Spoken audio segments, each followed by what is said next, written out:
Alright, so we're going to jump into a quick video on looking at some draft archetypes and cards that might fit well on them and the synergies for Phyrexia All V1. Focuses predominantly on best of one, though I did play a lot of best of three in this set, so I'll mention some points that may be relevant for that. Of note for these shells, kind of the general rules are no more than 2 rares, no more than 8 uncommons, and you can't duplicate either one of those. And then you can have up to 2 commons, and you can duplicate commons, with the focus really being on highlighting those that are very strong within the archetype, within the format. This is just good for a refresher, when this comes back for, on Arena, or if at your LGS you're going to run this back because, your LGS happens to have a box of, 1 in this case, and you just want a quick, refresher. Trying to spend just a few minutes on each archetype. So red-green was kind of acknowledges the best archetype within the set. Red-white played fairly well against red-green, so you could probably put those both in like tier 1, but they were by most people regarded as kind of a little bit above, maybe not head and shoulders above, but at least a little bit above for the archetypes. And the big reasons for that are there are good things that you can do up and down the curve that are efficient with mana, add a lot of raw stats, and can help pressure the opponent. And then if and when eventually a board stall kind of comes in and are not able to sneak through with like some haste damage on like a Chimney Rabble or a Furnace Rider, you can just Hazardous Blast to get the falter effects so your opponent's creatures can't block and swing for lethal there. So 2 of the best probably 10 Rarest Mythics in the set, or cards in the set, were Miglos, just a beast of a card, 4/4 for 3, with relevant abilities for 1, 2, and 3 mana, remove the oil counters. And then Luca, which oftentimes can just come down and knock their board out with the -4, or just be a birthing pot of force and just make these 3/3 creatures to protect Luca, and then stabilize, swing out the other way. Probably the best or second best uncommon in the set is Sinner/Ravager, and being able to play this sometimes for 3 or 4 mana. Not really 3 on curve, but you can do 4 on curve, which is kind of wild. And just vigilance, might pick off some creatures, particularly in the wider black decks that might be a little more toxic focused and have smaller bodies. It's just wild. But the way you get there is you can set up some good like above rate creatures, so there's Canker Bloom, Evolving Adaptive, or even Batterfist, where you can move the equipment around. 2-piece cardboard for just 2 mana is really nice. And then set up some consistency with like Engraver to rummage away lands if you don't need them, or other cards to find lands. Vorak to potentially be a 2-for-1 3/3 that also draws you a land. Or maybe there may be sometimes where you choose to proliferate in the mid to late game. You want to add more counters on your Mantis, your Luca, your Miglos or Skitterfang, your Scrap Gorger to set up an earlier attack, your Sack to just make more 3/3s. But it plays as a kind of tempo-y, but more aggro mid-range type of deck. Some of the best commons in the set are here with like Slash, Batterfist, Rabble, Vorak. Some of our best commons will be in the white decks, which don't make sense in here. But yeah, this is just good removal with like Salvo, Bite, Predation, Slash. Good, just close the game with Blast. Really good bodies. And oftentimes you could play 16 lands in best of 1 if you had like a Cultivator, Scrap Gorger, things, Vorax, cards like that. It didn't really hurt to play 17 usually if you had 1 or 2 Engravers, because you could just loot away or rummage away the lands later. So good deck. Happy to get into this by starting in red and seeing if white is open or green's open. If green's open, you get into this, or you could start into green and try and do a teamer type of thing with like green blue or green red.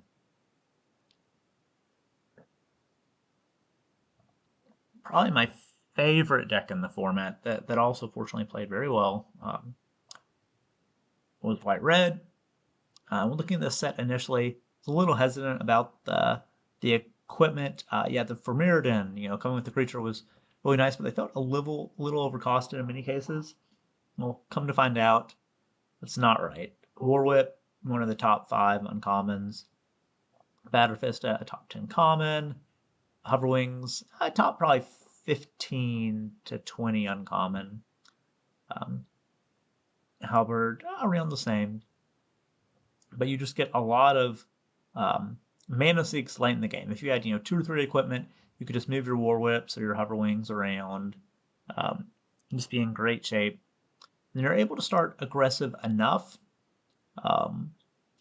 like a creature that's happy to hold equipment and swooping lookout, 1/2 Vigi, good on blocks, good on attacks initially. Justiciar is great because oftentimes you're getting a +1/+1 or +2/+2. If you play a Basilisk Scepter, you're getting +2/+2 from the mites. If you play any other equipment, you're getting +1/+1. So it can help you kind of, if you're maybe going second or don't have an explosive start, if they don't kill the Justiciar, you can swing back for 3 once or twice and feel like you've kind of caught up. And then the 4 drops are just super solid.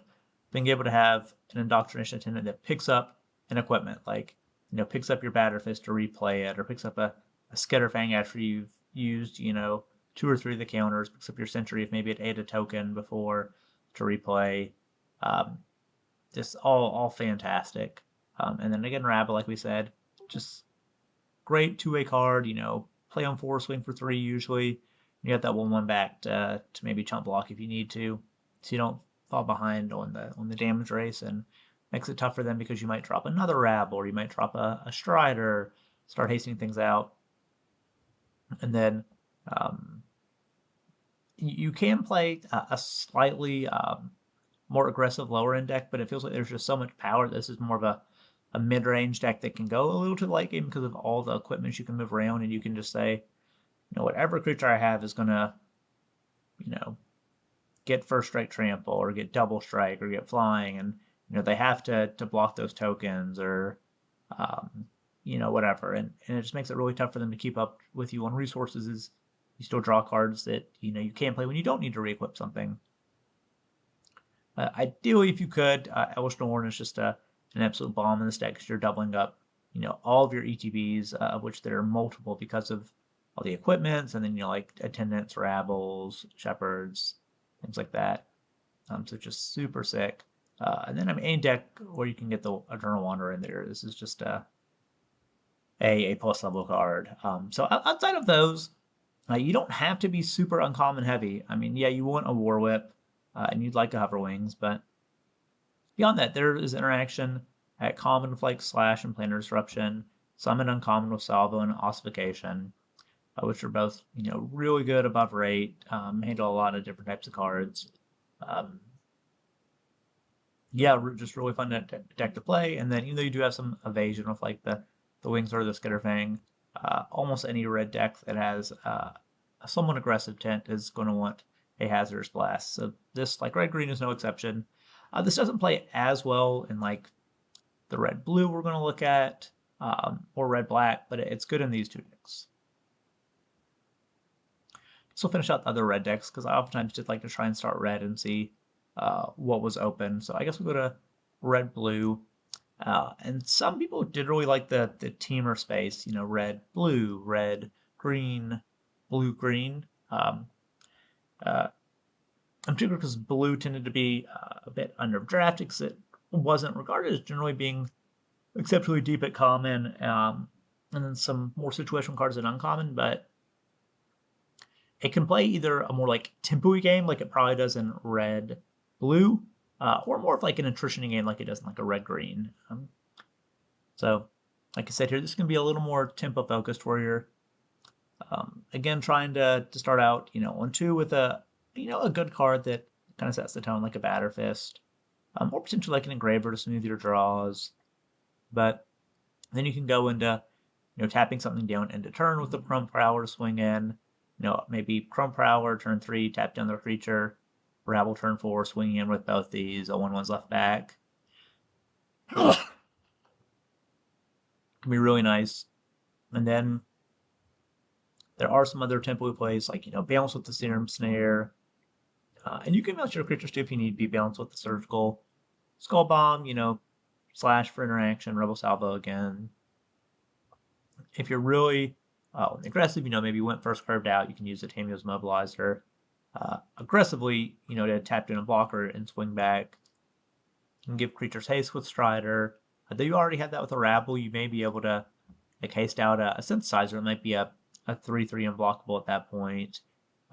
Maybe a 3/3 Menace, or you do this Retrofitter. And let's say you went turn 2 Batterfist, turn 3 Retrofitter, animate the Batterfist itself, so you're left with a 4/4 Batterfist and a 2/2 Rebel creature. Swing for 6. It's just fantastic.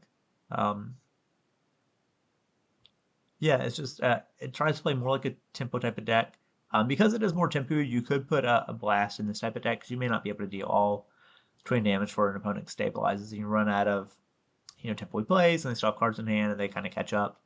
If you're not able to get a very tempo-focused deck, you might have to be a little more mid-range, where you're leaning a little more into like Gataxian Raptor to fly over, maybe a couple Synthesizers to stabilize early, and then use your spells to make them unblockable, and that's how you kind of finish game. Put a Batterfist or a Splitter, which is +2/+0, like the Synthesizer, and finish them off that way.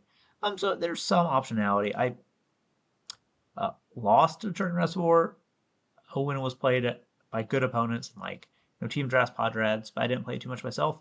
But I feel like it's actually reasonable in this deck, because you can continue to loot, or get your Synthesizer to be unblockable quicker, bounce your Skitterfang consistently, have your Raptor that can deal 2 damage a turn, or continue hasting out stuff with the Strider.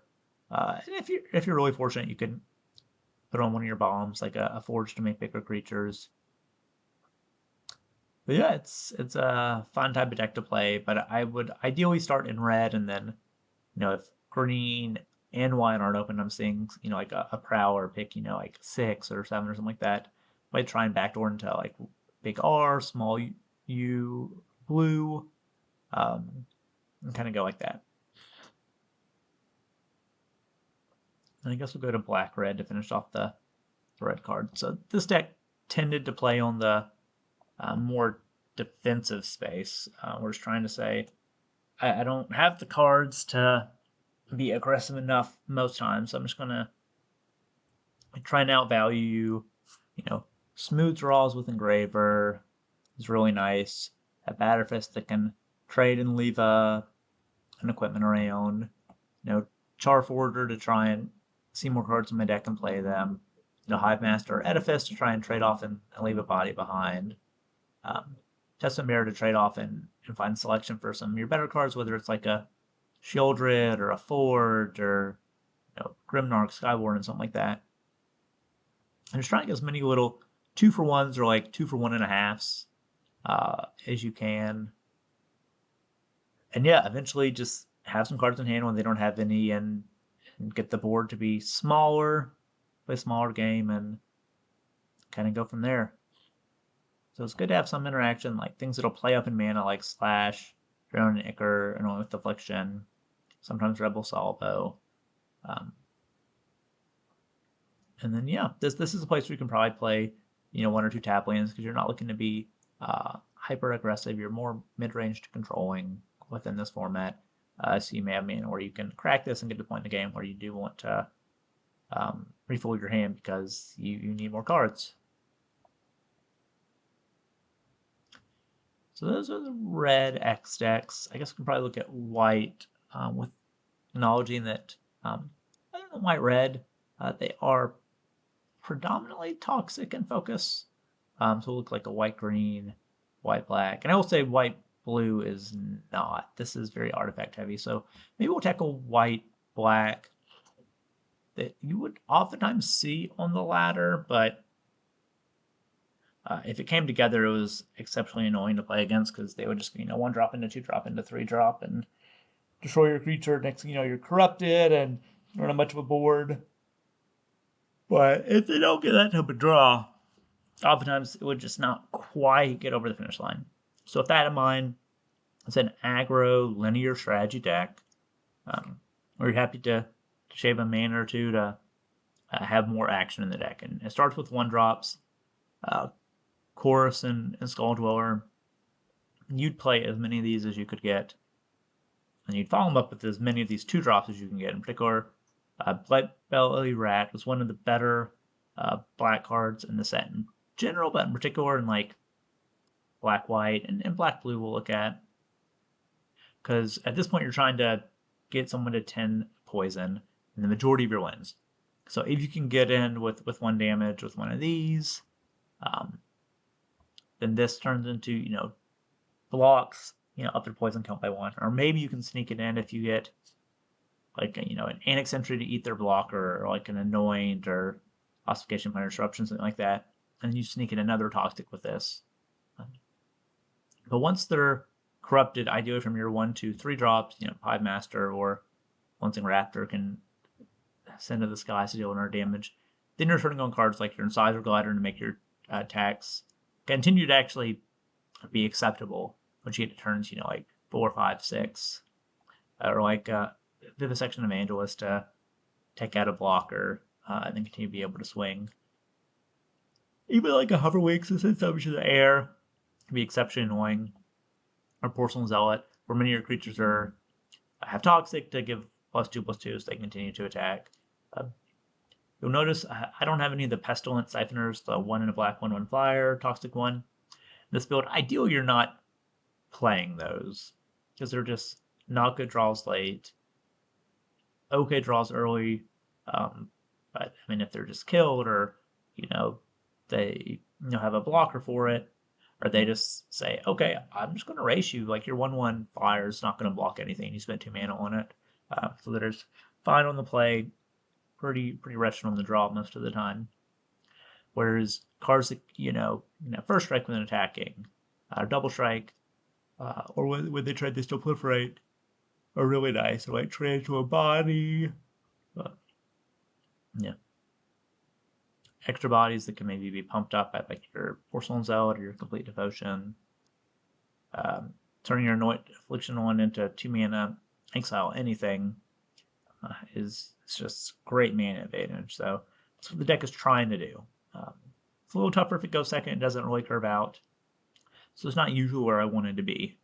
But it does have potential very annoying draws for an opponent.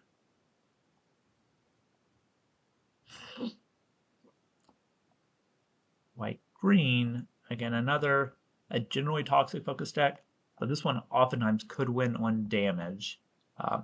Or toxic, but oftentimes, we're saying maybe like 60 to 70% of the time damage. Again, you want a lower curve, but the green cards are just stronger than the black cards. So you're able to replace some of your 2/2 Death Proliferate with like a Slaughter Singer or Canker Bloom or Scrap Gorger that can deal good damage based on the rate. Or Vorak to really smooth your draws out. You can use it to proliferate if you need to get additional toxic, or draw lanes. You can hit like your Attendant or Shepherds. And then good interaction. It's not as good as the black. Like Ruthless Predation is not Anoint with Affliction. Infectious Bite is similar to Drone and Ichor, but not the same, because you can get blown out if your creature dies, and Poison Counter versus Proliferate, those are pretty similar. If you can get adequate interaction, you see you've got really like 5 pieces here, and then just a lot of bodies, sending creatures to the air to deal damage, toxic or otherwise. Swing the draws, using an Attendant to redraw. You're playing Disruption, you played on turn 2 to continue attacking through the creatures to play on a bigger threat is really cute. Bringing back your Skitterfang can be nice if you've used a couple of its counters. Your Raptor if you need to send something to the air again. Your Center if it ate a token or something. And then just 2 bodies of Toxic, good rate. It's 4/5 worth of stats for 4 mana. So yeah, it's a deck that can win without some rares. Like you don't need this one or this Twilight. And many of these are common actually, but you ideally do want, like a Sentry, a Slaughter Singer, maybe you add like an ossification in on the uncommon side, a bite, scatterbrain, cards like that. But it can be very common focused and do well, which is nice. And then white blue is our last white X deck. And this one says, we want to lean into the artifacts energies. You'll see, yeah, I think we've got 16 here, but that's not including Indoctrination Attendant that makes an artifact.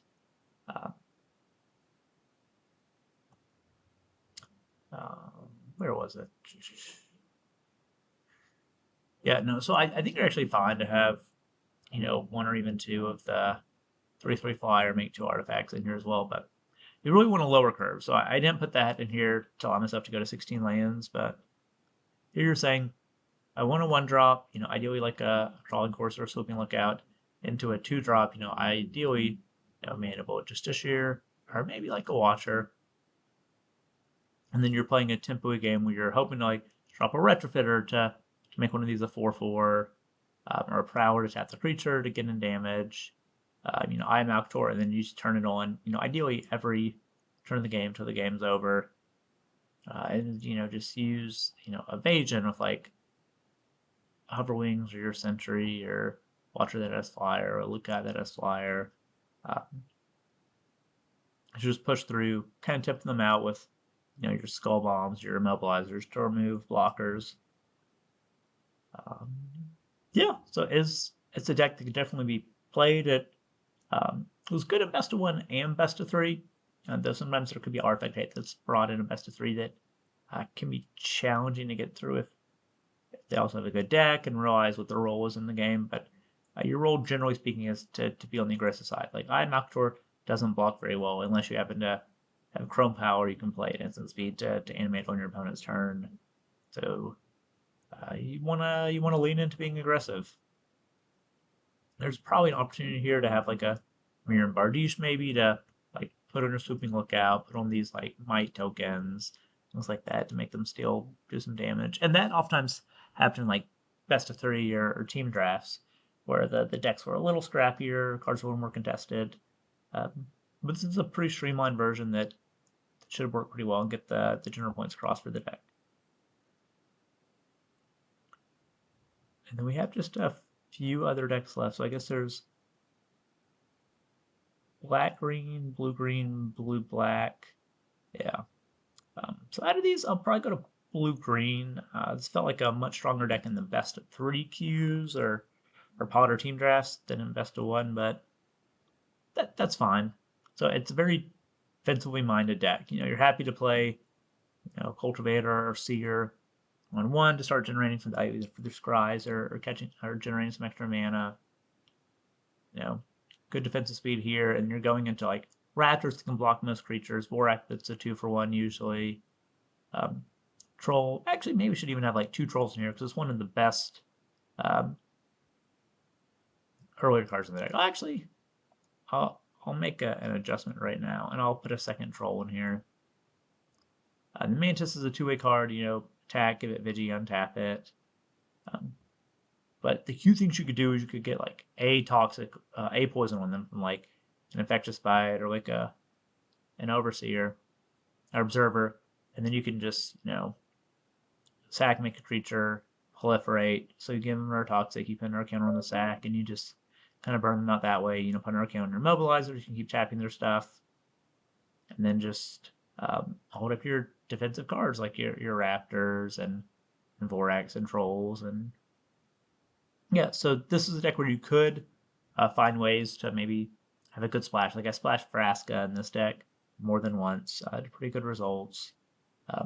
Nissa would obviously be great because you can set up good defensive speed and then just pump out these huge tokens and then just mega overrun. Blue Sun's Twilight oftentimes can be cast to get the copy as well. But yeah, just you try and set up your defenses. You can damage where you can, and it can be a damage-based deck. Or if you have like the Observer that maybe can be a really grindy, get them out with poison, toxic type of deck.